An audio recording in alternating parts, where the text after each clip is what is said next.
and Unger on our first ever debate topic here on Championship Rings. The question really is Lions Chiefs, game one of 275 regular season games. Who wins? Lions Chiefs. Well, here's the thing. Travis Kelsey might not play because reports came out that he hyperextended his knee. Chris Jones is holding out, one of the big time defensive players for the Chiefs, but they still have Patrick Mahomes. But when you look at the Lions, think about what the NFL has done with the Detroit Lions. This next year's draft, I guess is how you would say it, is in Detroit. They are the season opening game rather than the Bengals or the Bills against the Chiefs or the Eagles for that matter. And, not everybody's saying, oh, I'm actually looking forward to the Lions playing on Thanksgiving this year. So think about the change in reputation that the Lions are going through.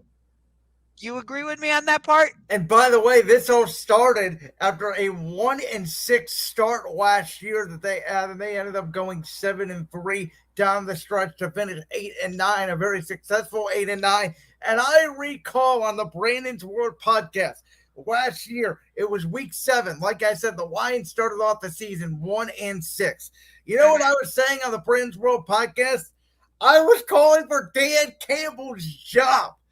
I was saying, if you're 1-6, and I love Dan Campbell, I love beating off the kneecaps, I'd run for a brick wall for the head coach of the Detroit Lions. But I was saying, if you're 1-6, come on, Dan, I love you. You're a rah-rah guy, but you got to win games. And that incredible turnaround led mostly by their offense, led by offensive coordinator Ben Johnson, who is a stud. The Lions retained him. He's going to be an NFL head coach in the next year or two. I firmly believe that. He helped elevate Jared Goff to his level of play last year. And just Amon-Ra St. Brown, when Jameson Williams came back. When they had TJ Hockenson, they obviously had Jamal Williams last year with DeAndre Swift, so a completely new running back room. But their offensive line is one of the tops in the game. Goff is, good to great when he has protection. And the Lions are a very, dare I say, sexy pick this year. There's some people that have them winning 11, 12 games. I'm not quite there, but as we've talked about now with this news in Kansas City, this has turned into a very interesting game. I think it was going to be a very interesting game either way. Granted, the last time the Chiefs hosted a season opening game, it was against the Texans, and we thought, oh, this is going to be a great game given what happened in the playoffs the season before. And Kansas City just said, no, we're going to blow you out, and we're going to blow you out fairly easily. So that was disappointing. I bet a lot of people turned that game off at halftime because the Chiefs were winning so badly. So I'm hoping that that is not the case this time around. Now, we all know that Patrick Mahomes is going to be in the MVP discussion again for the Chiefs. It's obvious. But the question for me is more about Jared Goff. You brought him up in your very nice soliloquy, and you talked about how Ben Johnson brought out the best in him and how he can be good to great. But think about this for a minute. What did Detroit do in the draft? Not in the first round, but I think it was in the third or fourth round. I don't remember exactly. But my point is, they went and drafted Hendon Hooker, the quarterback out of the University of Tennessee. If you go back and watch what Hendon Hooker did before he had his season-ending injury, he was probably the front runner to win the Heisman Trophy. I mean, you saw what he did against Alabama. You saw what he did against Florida before the Florida Gators fell off. I get it, but still, at the time, it was a big game. I could go through a number of other games. Hendon Hooker showed that he is capable of being an NFL quarterback. So I'm curious, if Jared Goff struggles at all during this season, which I think he will, what kind of leash does he have? Does he get pulled right away and does Hendon Hooker get put into the fire? Or do they say, nope, Jerry Goff, we're going to leave you out there and we're going to let Hendon Hooker develop a little more? Do you get what I mean? So I completely disagree with you in terms of that you think Goff is going to struggle because I think Jared Goff is going to have a great to elite year. I do think that they took a chance on Hendon Hooker. And by the way, I liked Hendon Hooker coming out. I compared him a lot to Anthony Richardson, who I'm very excited to watch this weekend with the Colts against Jacksonville. But I think Jared Goff is going to have an incredible year. Their schedule, just from a weather standpoint, is very favorable. Outside of Baltimore week 7 and Chicago week 14, those are the only two games that I see on the schedule that they're going to be in any danger prone weather wise where Goff could struggle, because the only real time in Jared Goff's career that he has struggled has been when he's outdoors in minus 40-degree weather. Of course, he's a kid from California. He's played great in the Californias. He's played great indoors when he was a Hawaiian in the dome, whether it's away or home. His struggles have been outdoors on the East Coast in the wind in the city. Outside of that, as I mentioned, he was great to end the year last year. I think they're going to build on that success. I think the Aiden Hooker pick was almost a, just in case, maybe even if Goff does well, maybe there's a little bit more upside with Hooker because he's a little bit more mobile. But at the end of the day, I think Jared Goff's going to have a great year, and I don't see Hendon Hooker, barring an injury, I do not see him taking the field this season. So let me just clarify something. I wasn't trying to say that I expect Jared Goff to struggle. That's what you literally said. You said, I expect Goff to struggle. No, I didn't. Yes, you did. No, I didn't. I was asking a rhetorical question, which I'm known for. I was saying, what if Jared Goff struggles? And then you said, which I think he will. Okay, whatever. Because, okay, think about it. We know, has he shown that he can be consistently good? Last year and the year before, yes. Since he's been in Detroit, he has been an above average, if not a top 10 quarterback. Look it up. But I feel like if you not to like about Jared Goff since he's been in Detroit, he's been a winner. They've had the last year, the year before that, when they went 6-10, they had a good offense. They couldn't stop anybody, just like last year. They couldn't stop anybody. They were putting up 30 points a game. I'll tell you who I think the real X factor is going to be for the Detroit Lions this season. The running back they selected out of Alabama, Jahmyr Gibbs, because they don't have to use him as a running back. They can use him as a hybrid. Why not use him as a wide receiver? Use him as a receiver coming out of the backfield. Like, that's going to bring a very different element to their offense that I think they were missing last year. Yes, they had Jamal Williams and DeAndre Swift, but I don't feel like they had that receiving threat out of the backfield. Swift was supposedly the receiving threat, and then all he did was get hurt. So I agree with you in that sense, though I do think Amon-Ra St. Brown is going to have a huge year this year for the Detroit Lions. If anybody drafted them in fantasy football, I think you'll be very proud of that. I like that pick by Gibbs.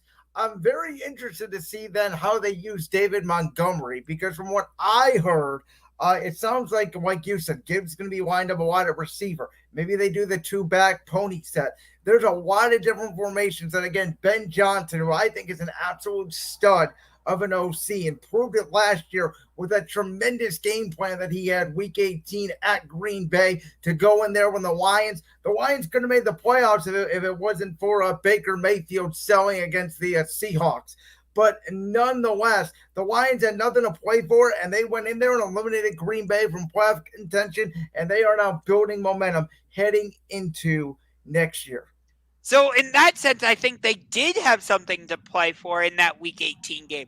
Yes, they were eliminated from the playoffs themselves, but they were still playing to keep the Packers out of the playoffs. Yeah, but I mean, think about it, right? You're in the last week of the season. You really want to make the playoffs. Going in, you have to win. You have to get some help. but the help you need occurs before your game. I don't care if it's your division rival or not.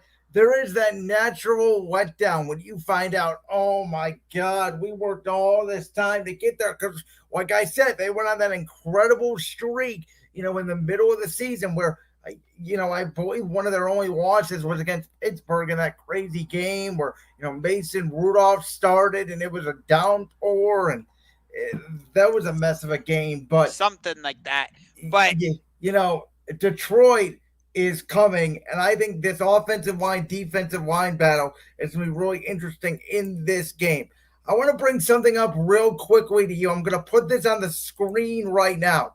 This is per Adam Schefter. It's tweeted out at 5:24 p.m. tonight, so just before we got on the air.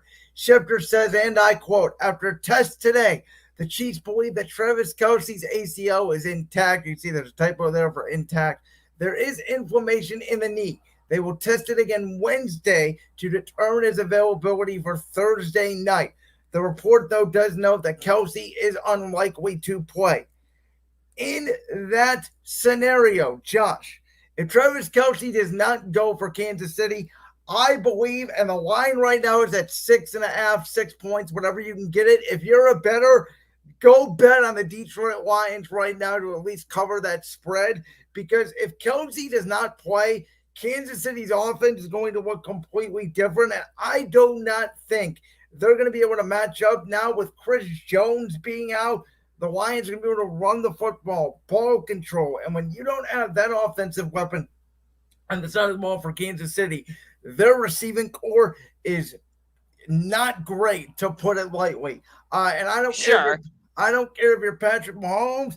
I don't care if you're Josh Allen. I don't care if you're Joe Burrow. I don't care if you're Jalen Hurts. All of the quarterbacks need good to great receivers to throw to. And if Mahomes is working with the likes of Montez, Valdes-Scantling, and Sky Moore, couldn't separate from a pillowcase last year. He's working with these guys to go out there and catch passes against a Lions team that's going to be motivated. I think this is a very bad matchup for Kansas City. Yeah, I agree with you. But I will say this. We were saying the same thing about Patrick Mahomes last year after they traded Tyreek Hill to the Miami Dolphins. Granted, they still had Travis Kelce, so I'll give you that one. I will give you that. But we were unsure about the Chiefs' wide receiving core because who did they have? They had Juju Smith-Schuster, Sky Moore, and some of the other guys he mentioned. And yet they still won the Super Bowl. But your overall point is still valid. But Mahomes, Mahomes is going to come up with something. The difference between having Kelce and not having Kelce in that offense, I believe, is tremendous. Name me a game, because I don't think there is one. Has Mahomes ever played a game without Travis Kelce? The answer is no. He had played games without Tyreek Hill even when Tyreek Hill was there. Tyreek Hill had been injured. They still had Kelce and they still produced. That offense goes through Kelce. And it always has been, no matter if they had Tyreek Hill, because the whole thing is set up by the tight end. Now, they do have some pretty good backup tight ends, but none at the level of Travis Kelce, who will take two defenders. And now the point is, without Kelce, your defensive strategy is different if you're the Lions. Now you don't have to put a guy like C.J. Gardner-Johnson on Kelce. Now you don't have to play as much zone. Now you can literally play, in my opinion, straight up 22-man, which is cover 2-man, and basically say to those wide receivers, if you beat us, because we know you're not great at separation, if you beat us, you're going to win the game. And Andy Reid is one of the most clever offensive minds in the business. Andy Reid is great. We know he's great in week one. He's undefeated in week one as the Chiefs head coach. We know he's great in short week. We know he's great off a bye. We know all that. If they add Kelce, I pick the Chiefs to win this game by about a touchdown. But I think Travis Kelce is literally worth that for Kansas City, which is why, in my opinion, if he does not play, the Lions are going to win this game. It may be a little bit more low scoring than people think. It may be a 20-17 game as opposed to a 30-27 game. But I think the Lions are going to ball control the hell out of the ball, quick short passes for Jared Goff, run the ball with Gibbs and Montgomery, keep Mahomes off the field and force him to throw to these young and inexperienced receivers. So you think we'll get a little bit of a repeat of last year's opening game where, yeah, Buffalo blew out the Rams, but like you think the visiting team, in this case the Lions, will ruin banner raising night? Yes, if Kelsey does not play. If he even suits up, I think it's a big difference. I think Kansas City could pull it out. The difference in last year's game was Buffalo's defensive line obviously overwhelmed the Rams' offensive line. I Sure. don't think that's going to happen this time around. I think it's going to be more bully ball. And this Chris Jones, I think the Chiefs all think, he's going to be fine. He's going to be back midseason. We're still going to make the playoffs, and I understand that. But for this game specifically, it is a big loss when you have one of the best offensive lines in the league in the Detroit Lions. Again, very clever offensive, staff with Campbell and Ben Johnson and Jared Goff there. Like, I think the Lions could very easily move the ball here and put up a lot of points. The real question for me is who else besides besides Armon St. Brown is going to step up as a wide receiver for the Lions? Yeah. That's what I'm wondering. Like, we talked about Jahmyr Gibbs, but he's more of a hybrid. I wouldn't call him a definitive wide receiver. So that's the big unknown element for me in this game. Like, if let's say the Chiefs double Amon St. Brown, who's Jared Goff going to go to? That's what I want to know. Marvin Jones, it's Josh Reynolds. I mean, Jameson Williams is obviously not there because of the suspension. So it's it's Josh Reynolds I like. It's Marvin Jones I think is okay. I know they have a nice young tight end to replace TJ Hawkinson. So there's weapons that are there, but it's going to be a run the football like game. Yes, I agree with you on that one. But I still think even without Travis Kelce, Mahomes will somehow, some way find a way to still win this game. I'll tell you what, if Patrick Mahomes does pull this out, because the Lions' defense is not great. That's the thing. They have Aiden Hutchinson. They have C.J. Gardner-Johnson. There's not a lot of notable names. They did drop the linebacker, the off-ball linebacker. in the Jack Campbell. Jack Campbell, yeah, which, I mean, I did not understand that pick. I don't understand drafting off-ball linebackers in the first round in today's day and age in NFL when it's all about quarterback, receivers, offensive line, defensive line, and the Lions needed more defensive help.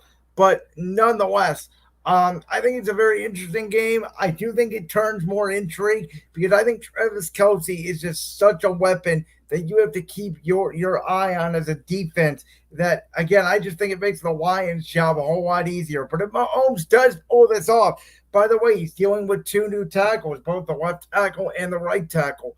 That is true. If Kansas City pulls this off, testament to them, because we know, again, the great coaching of Andy Reid. But at the end of the day, in my opinion, the Lions are going to walk away here with a victory.